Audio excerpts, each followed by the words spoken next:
All right, welcome. This lesson is from page 108 in your student book. Your objective is the student will be able to solve problems using negative exponents.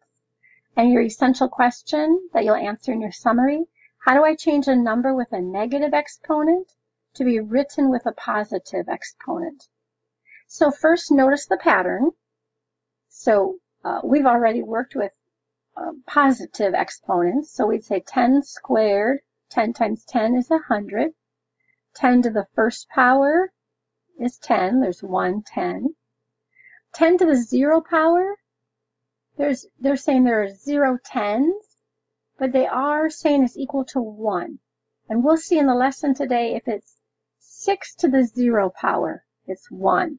If it's 9 to the 0 power, it's 1. That's just a rule. Then keeping the pattern going, if there's a negative exponent, you can put the base in the denominator, and that makes it positive, so 110. And you can see the progression, it makes sense this way. Then 10 to the negative 2 power, or the negative second power, you'd say it was 1/100th. So do you see the pattern and why it works this way with negative exponents? All right, so look here first at the first one. 6 to the negative second power. I did skip a step that I should have shown, and that would have been 1 over a positive 6 squared. But I skipped that step, and so it's just 1 over 6 times 6 is 36, and then you'd have that positive second power in there. Okay, same rule here. 1 over a to the 5th power makes a positive exponent just by putting it in the denominator. And it's nice when you see a variable like this because that helps you picture the rule. Next, here's what we talked about. So if you see 5 to the 0 power, or 10 to the 0 power, or 100 to the 0 power, it's always a 1. These two are very important to keep in your notes so that you see the pattern there. All right, continuing on, 7 to the negative 3rd power would be 1 over 7 times 7 times 7. And if they say evaluate, that means actually multiply it out. If they just say show it as a positive exponent, then you would say 1 over 7 cubed, just like over here. Okay. B to the negative 4th power would be, you can guess, b or 1 over b to the 4th power. So do you see how just putting it in a denominator over or under 1 makes it a positive exponent? All right, so here 1 over 2 to the 5th power would be 1 over 2 times 2 times 2 times 2 times 2, which would be 1 over 32. Or if the directions say just rewrite this with a negative exponent, if the directions say to rewrite it with a negative, you would just say 2 to the negative 5th power, and that's all you would have to do. This is if they say evaluate. This is if they say just change it to a negative exponent. All right, 1 over a negative 4 cubed. Notice the exponent wasn't the negative piece here. The negative 4 is, and because it's an odd number, it should have been negative in the answer. Whoops. So, negative 1 over 4 times 4 times 4, which is 64. If they just wanted you to have a negative exponent, then you would just eliminate the numerator and say, oh, whoops, I should have kept that negative in there. Let me pause just 1 minute and fix that.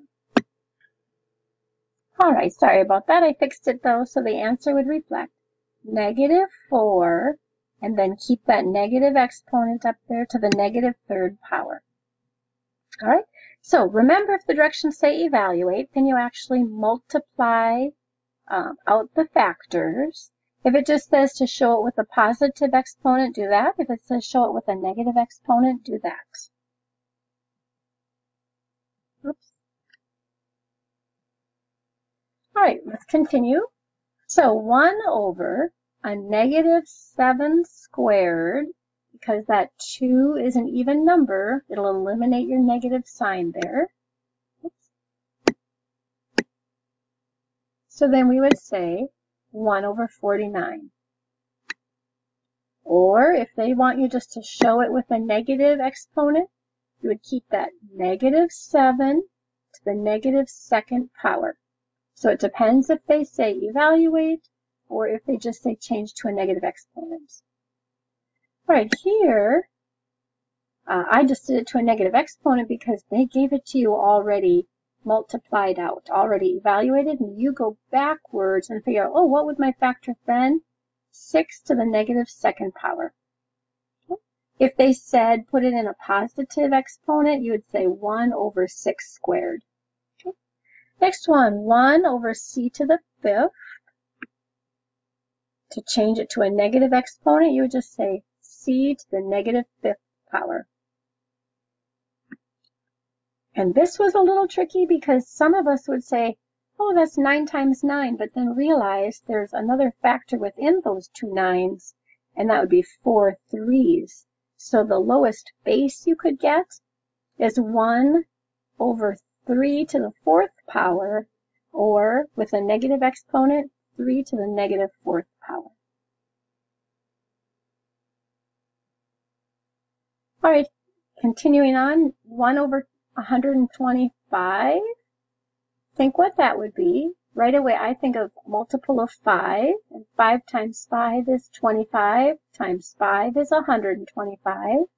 So to me, that would be 1 over 5 cubed, or if they said show it with a negative exponent, you would say 5 to the negative 3rd power. All right, look at this one, 1 over 1,000. If you can remember, that's your multiple of 10 times 10 is 100, times 10 is 1,000. So 1 over 10 cubed, or 10 to the negative 3rd power. All right, this one took a little practice. If you get one like this in your book, just start practicing with your calculator. So personally, I tried the 4s first, then I tried the 8s, and then I finally found it was a multiple of 6. And so 1 over 6 cubed. Oh, and if that helps, you sure could just start making your table of cubes. And start with 2 cubed and find that answer, 3 cubed, 4 cubed, 5 cubed, and then just keep that handy in your notes somewhere, just to help you out.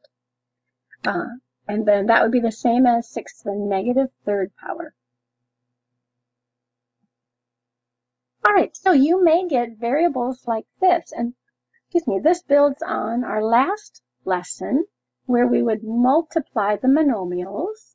And so if you remember, that meant keep the base, add the exponents when you multiply. So that would be x, keep the base, to the negative 7 plus negative 2nd power. And so we know that would be, oops, not what I wanted. Here we go. X to the negative 9th power. And then to make that positive, you would just write 1 over x to the 9th. Next one, here we have negative 5th power plus 4. So think about negative 5 plus 4 would be x to the negative 1st power, or 1 over x. All right, reviewing from last time, using monomials when we divide, remember now we subtract the exponents. So think about x is your base, have the positive 5 minus a negative 1. Remember, when you have 2 negatives together, it becomes positive. So it's like saying 5 plus 1. So x to the 6th power. All right, this one, think of negative 7, subtract a negative 2. Again, you have 2 negatives together, so it would be negative 7 plus 2 is x to the negative 5th power, which would be 1 over x to the 5th power. All right, and that was our last slide. Well done taking good notes.